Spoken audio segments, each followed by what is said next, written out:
You all on our YouTube channel Success with Economics।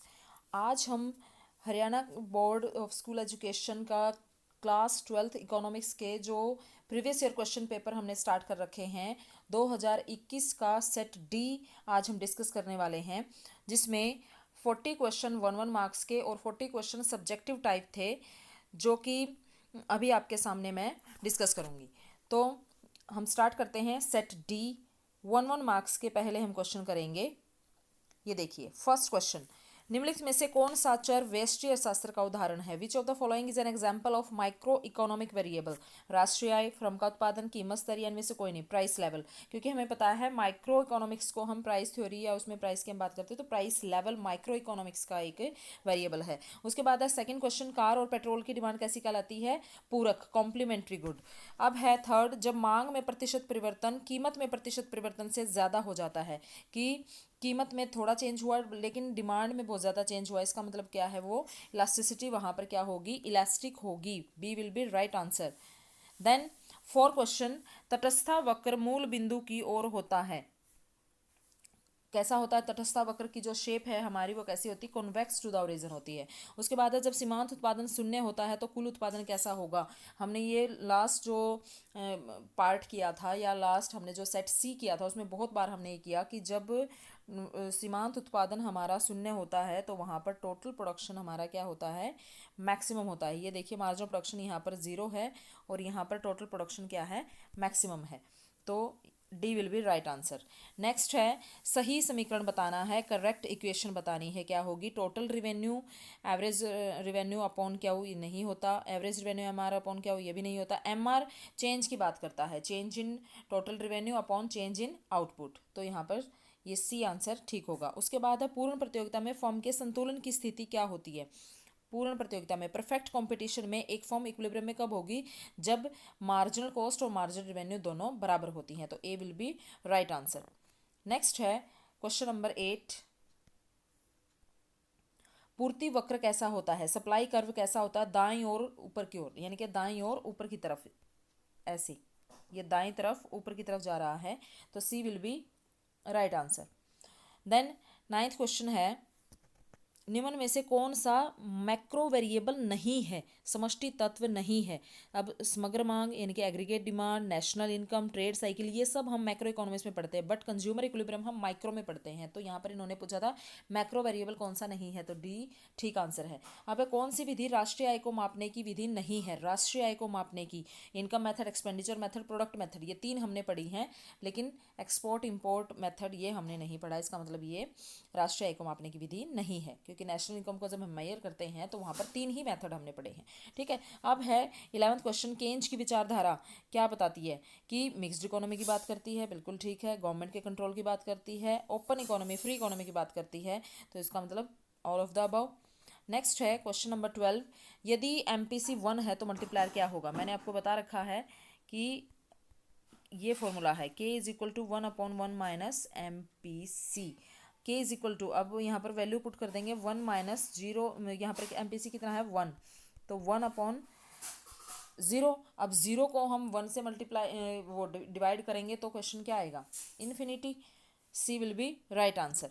अब उसके बाद है 13 क्वेश्चन की प्रोग्रेसिव जो टैक्सेशन सिस्टम है, ये देखिए, प्रोग्रेसिव टैक्सेशन सिस्टम में क्या होता है? Addition to tax, equitable distribution और sacrifice, restriction on harmful consumption, none of these. इसमें से कुछ नहीं होता, क्योंकि प्रगतिशील कर में इनकम बढ़ने के साथ टैक्स बढ़ता है, और यहाँ इनमें से चार ऑप्शन में कुछ ऐसा नहीं है। वैसे प्रगतिशील कर का उद्देश्य एडिशन टू टैक्स हो सकता है, कर में वृद्धि हो सकता है, बट इसमें ये नहीं रखा ना किस सेंस में कर में वृद्धि, तो हम यहाँ पर डी ही लगाएंगे, इनमें से कोई नहीं। ठीक है। अब उसके बाद है व्यापार शेष क्या है? वस्तुओं के आयात और निर्यात में अंतर, यानी कि balance of trade, balance of payment and balance of trade. मैंने इससे पहले वाले क्वेश्चन में भी आपको, इससे पहले जो सेट करवाया था उसमें balance of trade and balance of payment का मैंने डिफरेंस आपको कराया था। उसमें बैलेंस ऑफ ट्रेड का क्या था कि ओनली गुड्स का ट्रेड ही हम इसमें कंसिडर करते हैं, ओनली गुड्स के ट्रेड की, वस्तुओं के आयात निर्यात की बात करते हैं, तो A will be right answer. Next है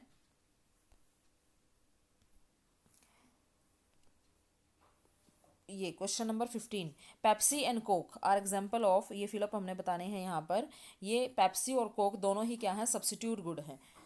देन क्वेश्चन नंबर 16 की कीमत में परिवर्तन होने पर यदि वस्तु की मांग में कोई चेंज नहीं हो रहा तो वहां पर डिमांड क्या है, पूरी तरह से बेलोचदार, परफेक्टली इनएलास्टिक है।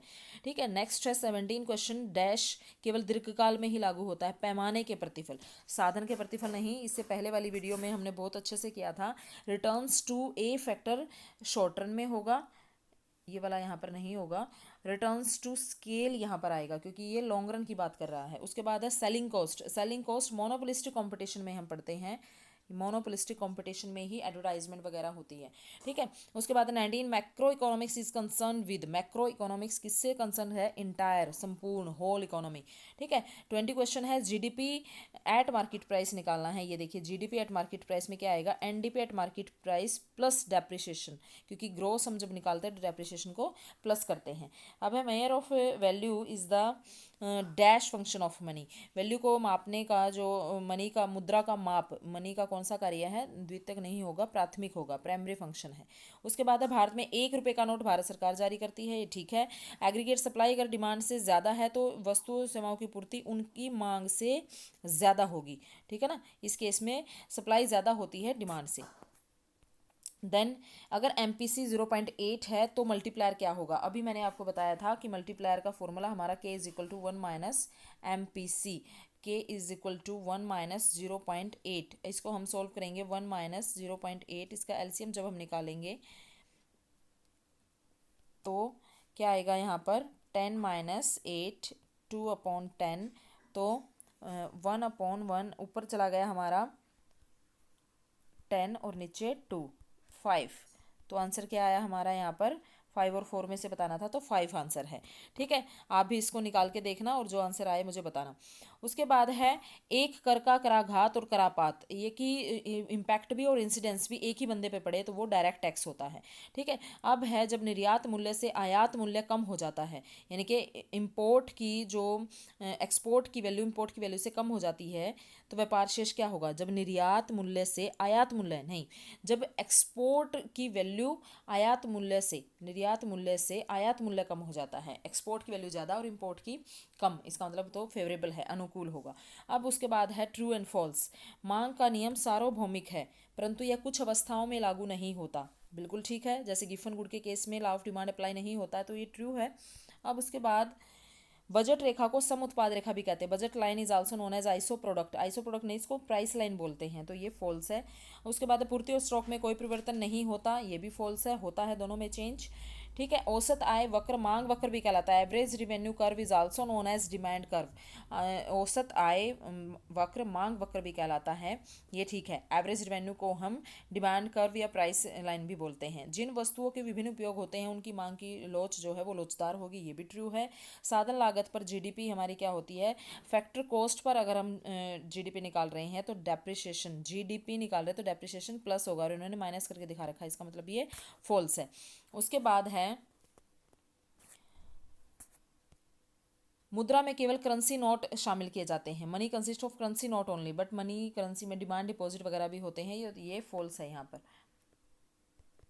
उसके बाद है परंपरावादी रोजगार सिद्धांत के अनुसार जो क्लासिकल थे वो सेविंग को इनकम का जो है मानते थे फलन, कि saving is the function of income, नहीं, ये तो केंज मानता था। परंपरावादी तो कहते थे saving is the function of rate of interest, और नेगेटिव रिलेशनशिप की बात करते थे। नेक्स्ट है 35 केंज का गुणक निवेश गुणक के नाम से जाना जाता है, इन्वेस्टमेंट मल्टीप्लायर, ये केंजन जो है इसको इन्वेस्टमेंट मल्टीप्लायर भी कहते हैं, ये ट्रू है। उसके बाद है tax is not a compulsory payment, गलत है, टैक्स एक कंपलसरी पेमेंट होता है। ठीक है, there is difference between balance of trade and balance of payment, ये ट्रू है। एक ओपन इकोनॉमी में जो इक्वेशन दे रखी है, ओपन इकोनॉमी जहाँ पर आ गया वहाँ आपको एक्सपोर्ट इंपोर्ट दिया मिलेगा, तो इसका मतलब ये भी ट्रू है। बजट क्या है, एक स्टेटमेंट है गवर्नमेंट के रिसिट एंड एक्सपेंडिचर के एक फाइनेंशियल ईयर में, ये भी ट्रू है। अब पूंजीगत लाभ को जो एकदम लॉटरी या कुछ भी ऐसे कैपिटल गेन हो जाए उसको हम राष्ट्रीय आय में शामिल नहीं करते, तो ये भी ट्रू है।